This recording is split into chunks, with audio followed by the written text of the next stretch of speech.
Discurso de Rosa Weber ao assumir a presidência do Supremo Tribunal Federal, aparentemente, teve como cerne a defesa da democracia, a defesa do Estado democrático de direito, a defesa da Constituição. Aparentemente, essa defesa era o cerne do discurso, mas só aparentemente. A verdade, o discurso de Rosa Weber, embora tenha mencionado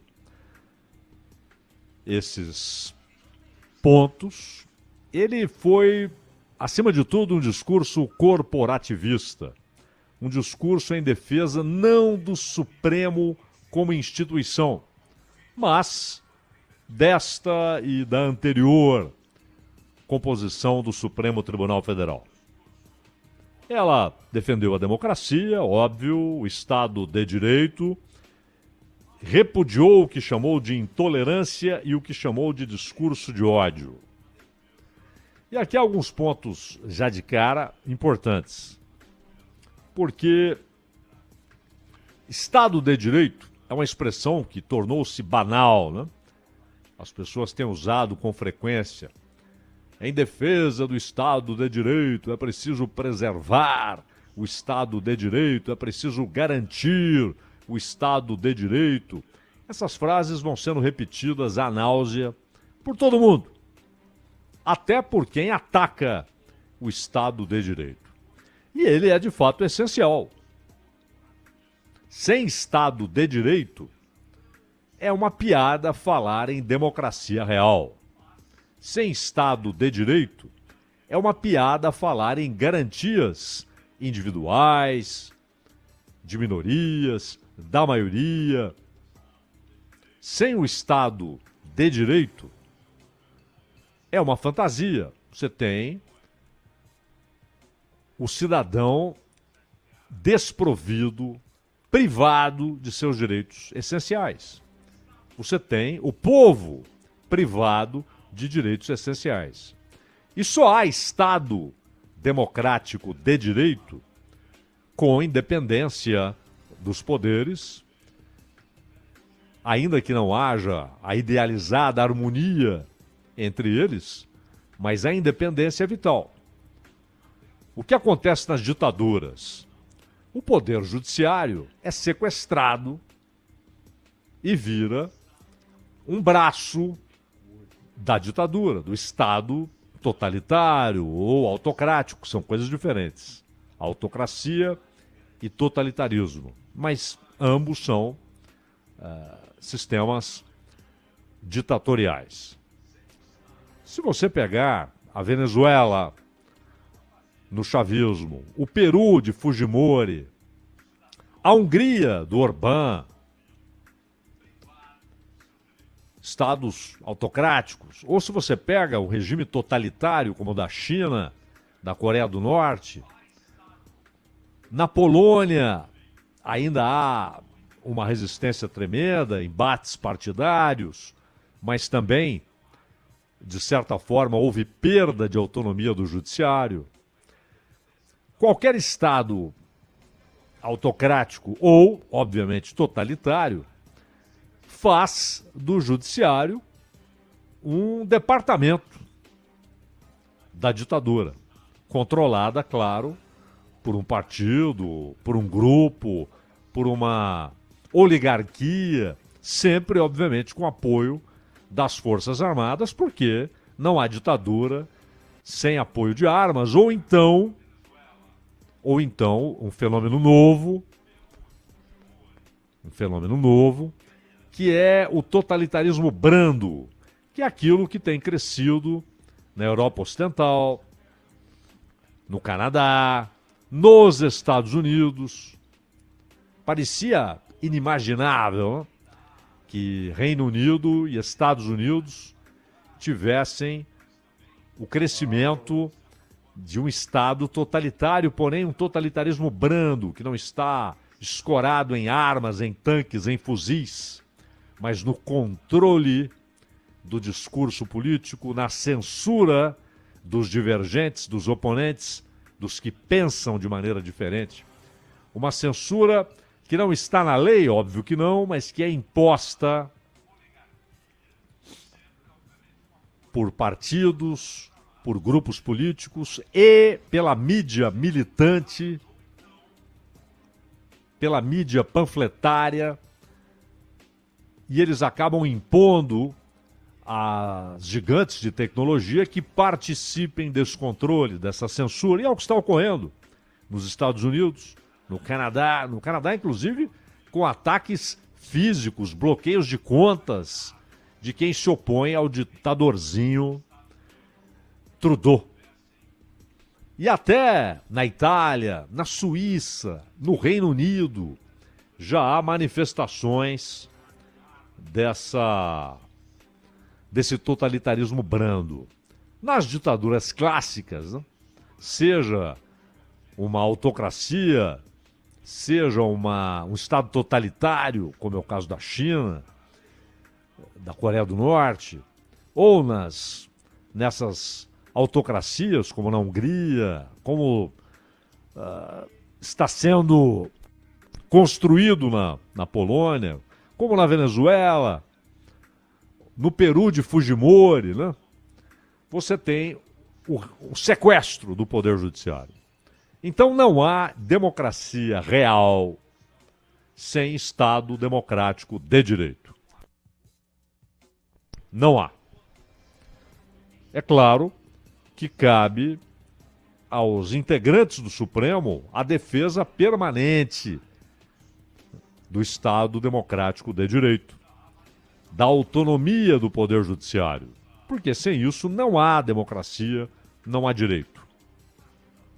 O problema é quando no Supremo há movimentos que atacam o Estado democrático de direito.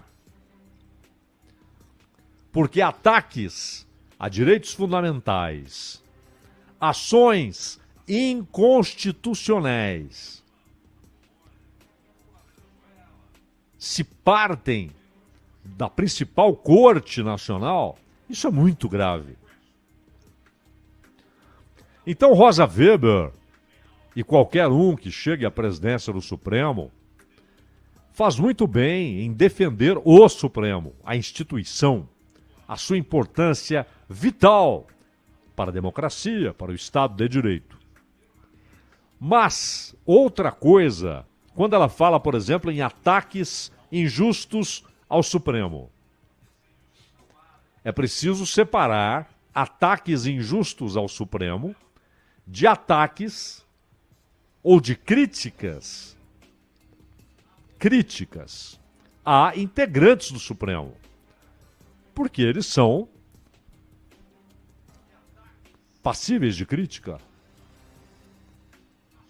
Ou a crítica a ministros do Supremo está vedada, impedida, proibida, como se a crítica a ministros do Supremo fosse ataque ao Supremo. Não é. Quando alguém critica um parlamentar por considerá-lo preguiçoso, porque ele não trabalha, porque ele não faz um projeto, ou porque ele vota mal, ou porque ele defende ideias com as quais a pessoa não concorda, ou porque ele defende ideias que são majoritariamente recebidas como contrárias ao interesse nacional, as pessoas criticam aquele parlamentar. Isso significa ataque ao Congresso? Não. Ataque à Câmara? Ataque ao Senado? Não. Não é o ataque à Câmara dos Deputados. Não é o ataque ao Senado. É uma crítica a um deputado, a um senador. A Câmara dos Deputados é essencial, tanto quanto o Supremo, à democracia. O Senado, no nosso modelo bicameral, que é o melhor, hein? É o melhor. É bom que haja duas casas. ainda mais num país deste tamanho, você tem a casa dos que, em tese, representam o povo e a casa dos que representam os estados. E ali você já estabelece um natural sistema de contrapeso, de freio. Muita coisa é aprovada na Câmara e esbarra no Senado e vice-versa. O sistema bicameral é muito bom. O Congresso é essencial, a democracia, isso é uma obviedade. Mas isso não torna nenhum deputado ou senador livre de críticas, como se fossem tentativas de acabar com o Congresso. Não. Não, ninguém pode criticar deputado, ninguém pode criticar senador, porque isso é um ataque ao Congresso. Não é. É uma crítica a parlamentares e a sua atuação parlamentar. Não ao Congresso, à existência do Congresso, à importância do Congresso. Da mesma maneira, o Supremo. Críticas ao ministro do Supremo, ou a alguns, as suas atuações, as suas decisões, e até ponderações de que algumas decisões tomadas por ministros do Supremo são inconstitucionais, isso não é ataque ao Supremo. Isso é crítica à atuação de um ministro do Supremo. E a importância institucional do Supremo não pode em nenhum momento ser confundida com a impossibilidade de crítica aos seus integrantes. São coisas distintas. Quando ela fala em ataques injustos ao Supremo, quais? Críticas a ministros do Supremo não são ataques ao Supremo. São críticas a ministros do Supremo. Discordâncias. Algumas, inclusive, dentro do sistema legal. Por exemplo, nós falamos ontem a respeito, a Procuradoria-Geral da República, que tem apresentado, e ontem de novo o fez, foi ao plenário para pedir a derrubada daquela decisão do Alexandre de Moraes, que considerou que a PGR apresentou tarde demais. Deveriam ser 5 dias e teriam sido 13, e a PGR está dizendo, não, está aqui a prova, são 5. Deveria começar a contar na segunda-feira, entreguei na sexta.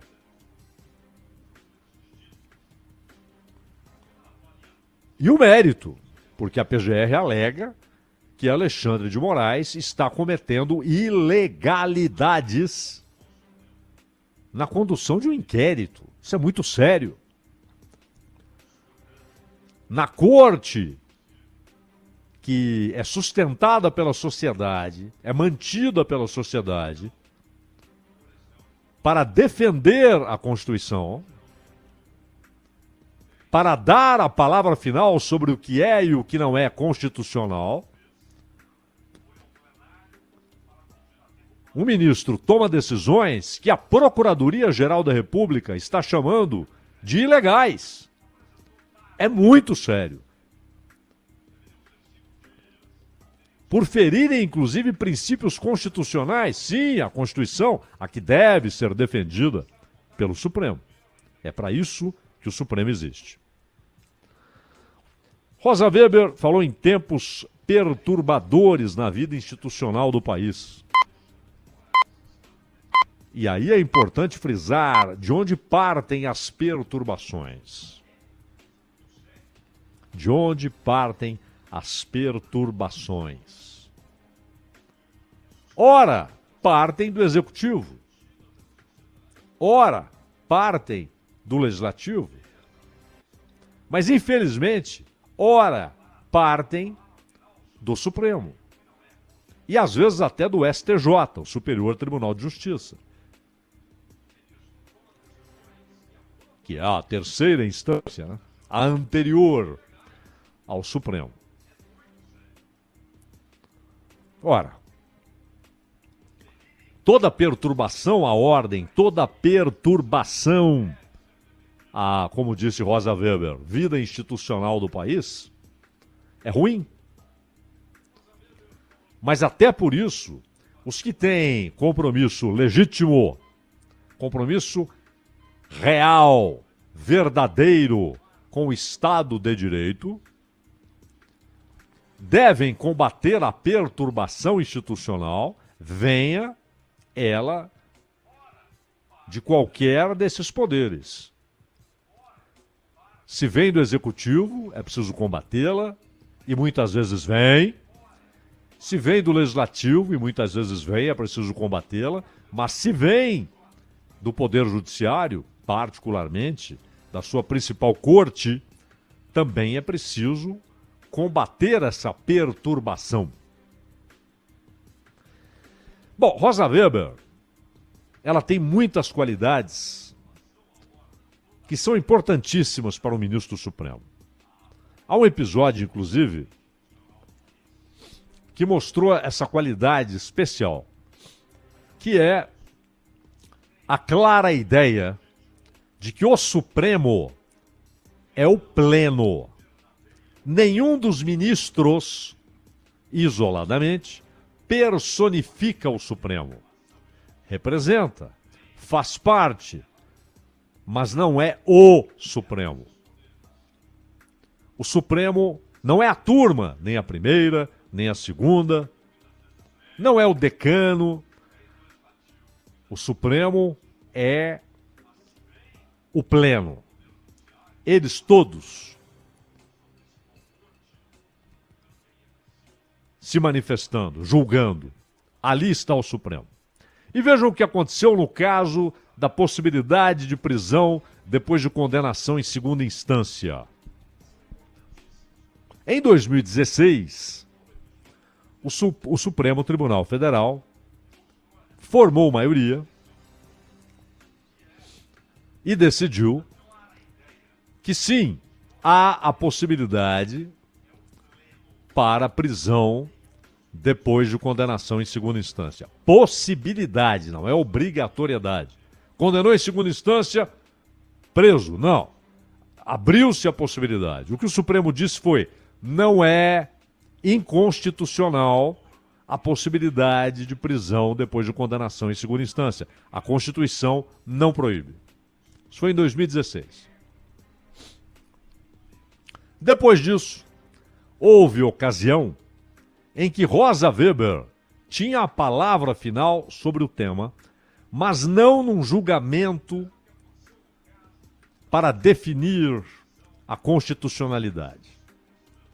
E ela era contra a possibilidade de prisão depois de condenação em segunda instância. Ela era contra. No entanto, ela não votou de acordo com suas convicções, porque havia uma decisão colegiada tomada. E ela defendeu a posição colegiada. Perfeito. Essa qualidade de Rosa Weber deveria espalhar-se pelo Supremo. É uma qualidade extraordinária e fundamental. Ela entende que ela não é o Supremo. Nenhum dos ministros isoladamente é o Supremo. As turmas não são o Supremo. O Supremo é o pleno. E o pleno decidiu que tal coisa era constitucional ou não havia impedimento constitucional. E ela, mesmo discordando, quando teve ocasião para votar, votou de acordo com a posição colegiada tomada. Isso é seriedade. É uma grande qualidade. Depois, claro, em 2019, o assunto voltou e Gilmar Mendes mudou seu voto. Ele que antes havia votado a favor da possibilidade de prisão depois de condenação em segunda instância, em 2016, em 2019, mudou. E aí, virou o placar, ficou 6-5, impedindo a possibilidade de prisão depois de condenação em segunda instância, a não ser, claro, em casos específicos. Ora, aí Rosa Weber votou de acordo com o que ela pensa. Espero que seja de acordo com o seu entendimento da Constituição, não de acordo com o que ela idealiza. Porque nenhum deles está lá para votar de acordo com o que pensa, mas sim de acordo com o texto constitucional. Mas por que os votos são distintos uns dos outros? Claro, porque a Constituição tem, além de um texto muito longo, abarcar muitas coisas, ela tem muita subjetividade. Senão bastaria colocarmos ali um computador. O Supremo teria como único membro um computador. Esse computador teria, claro, em sua memória, todo o texto constitucional, cada vírgula, cada sinal gráfico, cada sílaba. E aí os casos chegariam, ele diria, é constitucional, não é constitucional, isso é crime, a punição é tal. Teria tudo lá. Se fosse um texto absolutamente objetivo, e claro que não é, nenhuma Constituição tem o texto inteiramente objetivo, há sempre subjetividades, mesmo nas Constituições curtas, como a dos Estados Unidos, que tem 7 artigos e poucas dezenas de emendas. Que dirá a nossa, gigantesca. Então, há divergências na interpretação, mas deve ser o voto de acordo com a interpretação da Constituição e não de acordo com o que pensa o ministro. Enfim, Rosa Weber pode fazer um bom trabalho e, infelizmente, o Fux não cumpriu o que prometeu quando disse que os votos monocráticos seriam coisas raríssimas, ocasiões raras. Nada, continuaram banais, comuns, corriqueiros. Então o Fux não conseguiu afastar esse festival de decisões monocráticas, né? A história do... Temos tantos Supremos, né? Cada um deles é um Supremo. E não é, o Supremo é o pleno. Mas o Fux não conseguiu avanço algum. Rosa Weber ficará menos tempo do que o mandato, porque seriam 2 anos na presidência, eles fazem um rodízio, só que ela se aposentará no ano que vem, porque chegará aos 75 anos. Serão 2 ministros que deixarão a corte no ano que vem, por atingirem 75 anos, o Ricardo Lewandowski e a Rosa Weber. E aí, então, subirá à presidência o atual vice, começou a ser vice ontem, né? O Barroso. Barroso chegará à presidência quando ela se aposentar, e aí, imagino eu, sentiremos saudades de Rosa Weber. Danilo.